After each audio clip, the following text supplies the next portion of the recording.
Hindi class में आप सभी लोगों का स्वागत है। बच्चों, आज हम कक्षा 12 में यमुना छवि कविता को पढ़ेंगे, जिसे भारतेंदु हरिश्चंद्र जी ने लिखा है। इसमें यमुना नदी के तट की सुंदरता का वर्णन उन्होंने बहुत ही अच्छी प्रकार से किया है। तो आज इसकी व्याख्या को समझेंगे।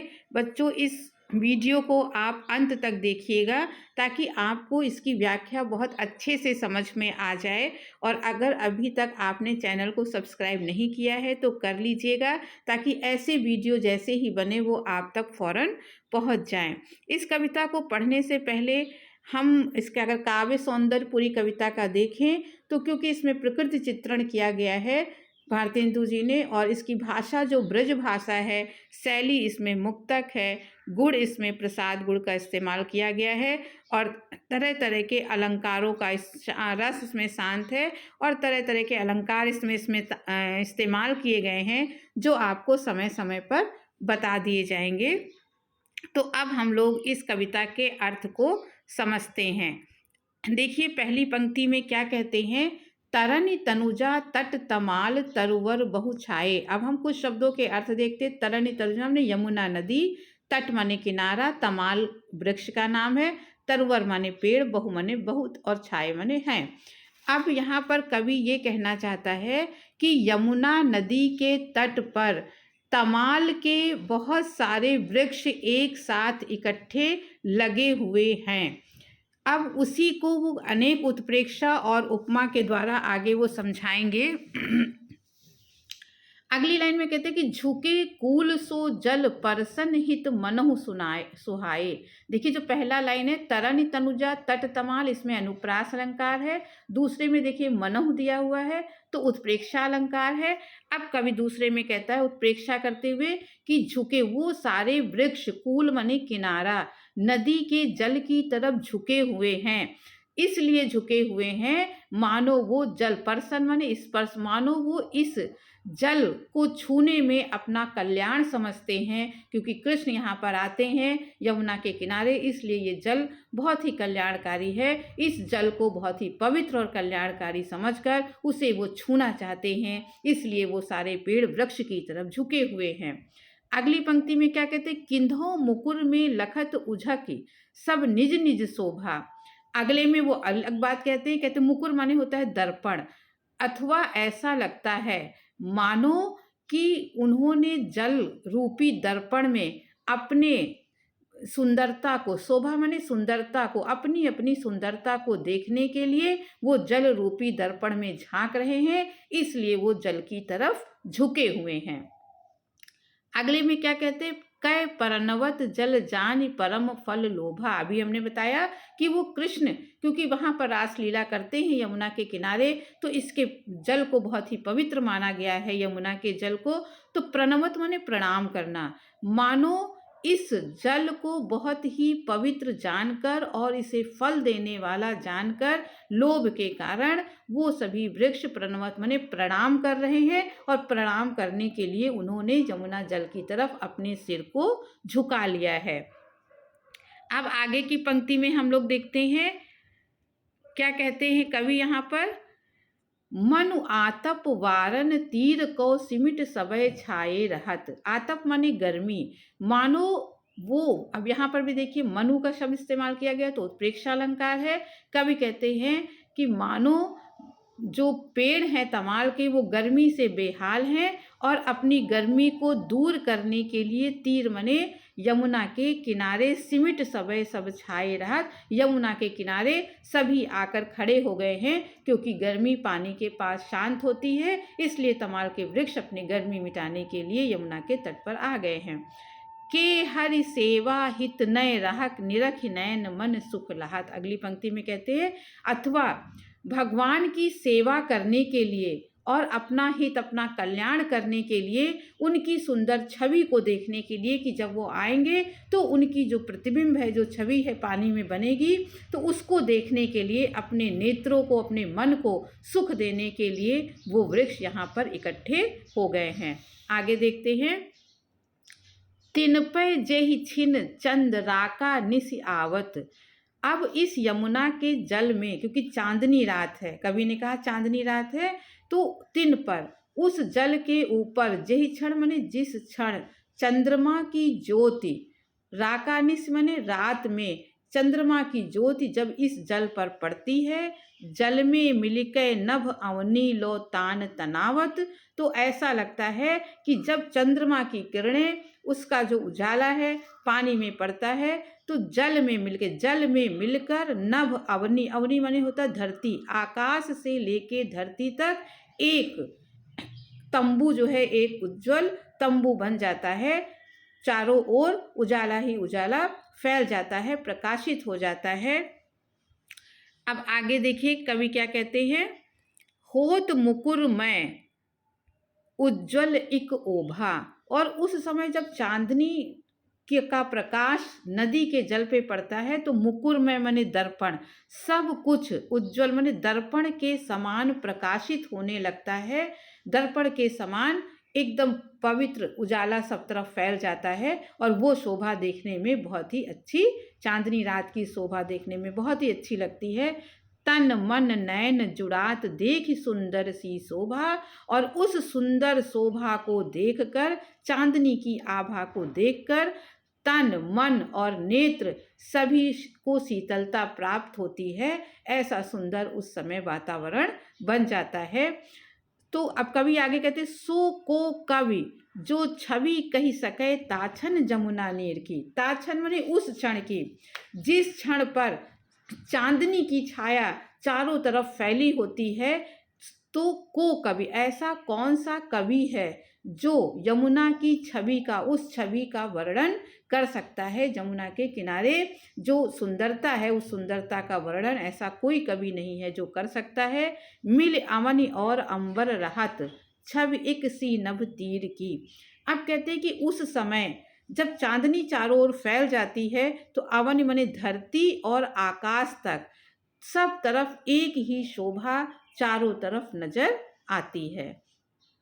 अब आगे देखिए कवि क्या कहते हैं अगली पंक्तियों में, परत चंद्र प्रतिबिंब कहूँ जल मधि चमकायो। अब चंद्रमा का जो प्रतिबिंब है वो जल, मधि माने मध्य में, जल के मध्य में चंद्रमा का प्रतिबिंब जब पड़ता है, चंद्रमा की छाया जब चमकती है, लोल लहर लही नचत कबहू सोहि मन भायो। तो लोल लहर, लोल माने चंचल, जो पानी की, यमुना की जो लहरें, चंचल लहरें हैं, उस जब लहरें चलती रहती हैं तो चंद्रमा की जो छवि पानी में बनती है वो भी लहरों के साथ नाचती हुई प्रतीत होती है, वो मन को बहुत ही भाती है। मनु हरि दर्शन हेत चंद्र जल बसत सुहायो। ऐसा लगता है मानो हरि दर्शन माने कृष्ण के, अब मानो मनु है यहाँ पे उत्प्रेक्षा अलंकार है, मानो भगवान के दर्शन करने के लिए ही चंद्रमा इस जल में आकर बस गया है।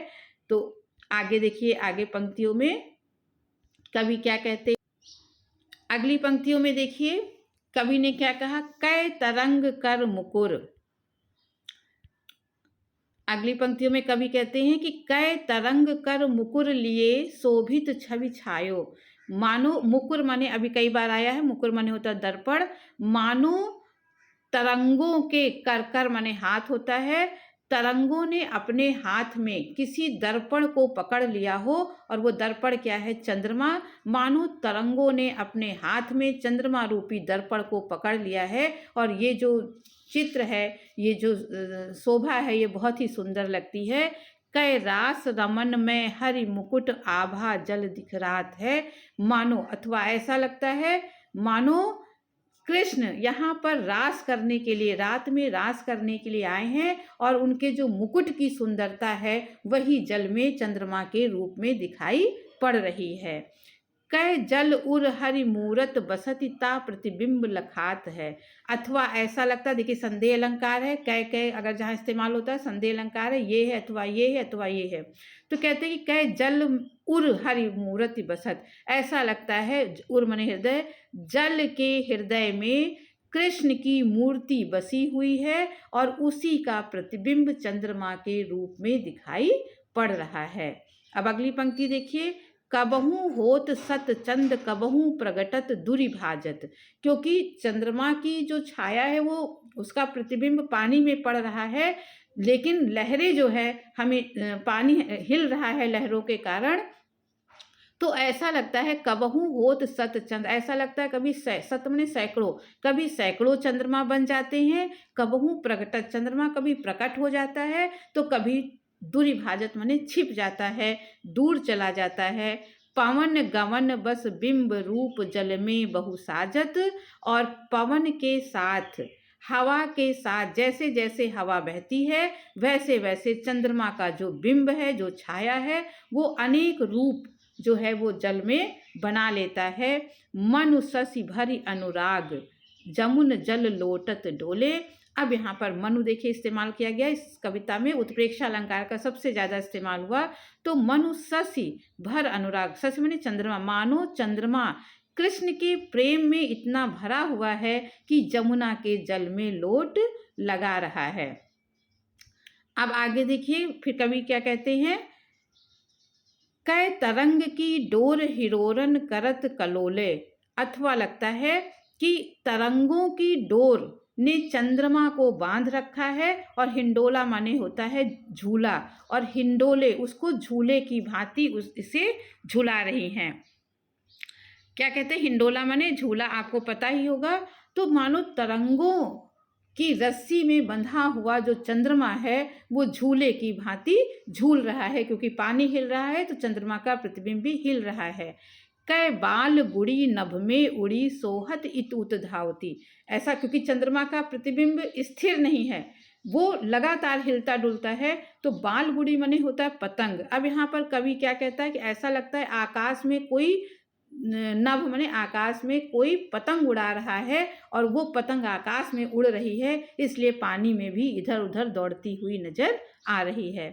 कै अवगाहत डोलत कोऊ ब्रज रमनी जल आवती, अवगाहत माने स्नान करने के लिए, अथवा ऐसा लगता है कोई ब्रज की रमणी, कोई ब्रज की युवती जल में स्नान करने के लिए उतर आई हो। अब अगली पंक्तियों में कहते हैं, मनु जुग पक्ष प्रत्यक्ष होत मिट जात जमुन जल।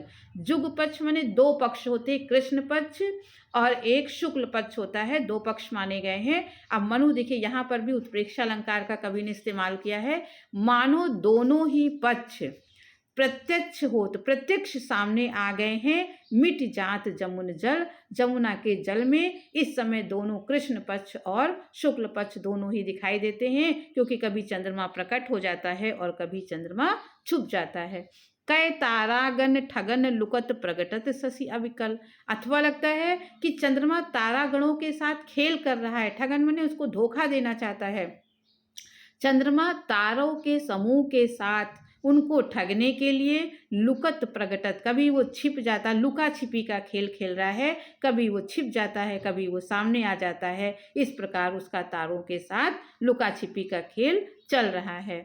कै कालिंदी नीर तरंग जितो उपजावत, अथवा कालिंदी भी कहा गया, यमुना का एक नाम है, अथवा यमुना नदी का जो पानी है वो जितनी भी तरंगे उत्पन्न करता है।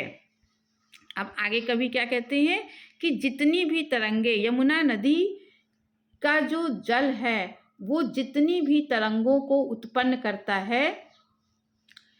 कै कालिंदी नीर माने कालिंदी का जल जितने भी तरंगों को उत्पन्न करता है, तितनो ही धरि रूप मिलन तासो धावत, चंद्रमा उतने ही रूप धारण कर लेता है और उनसे मिलने के लिए, तरंगों से मिलने के लिए दौड़ पड़ता है। कै बहुत रजत चकई चलत कै फुहार जल उच्छरत, उच्छरत माने उछालना, रजत चकई का मतलब होता है चांदी की चक्रियाँ, गोल तस्तरियाँ। चंद्रमा क्योंकि पानी में लगातार हिलता जा रहा है, उसके कई रूप बन जाते हैं, तो कवि यहाँ पे कहता है ऐसा लगता है कि चांदी की बहुत सारी तस्तरियाँ, चक्रियाँ जो हैं वो पानी में घूम रही हैं और जल की फुहार उसके ऊपर पड़ रही है।